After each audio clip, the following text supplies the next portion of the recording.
letters C and H together as a digraph make 3 different sounds, depending on the word that they're in. So on their own, the letter C says K and the letter H says H.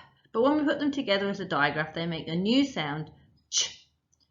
But as I just said, it makes 3 sounds. Did you know that? Let's have a look. So the 3 sounds are ch, like in chicken, that's the most common. Then we get the k sound, like in school.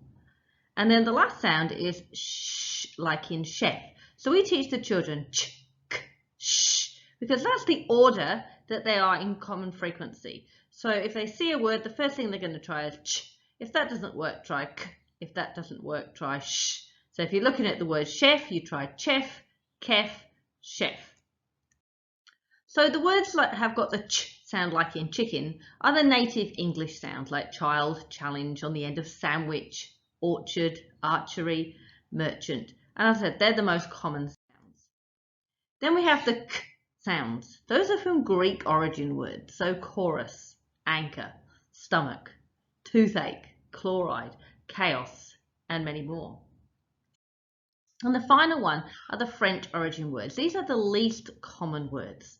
So words like charlotte, machine, chateau you would recognise as a French word, chivalry, parachute, and of course, champagne.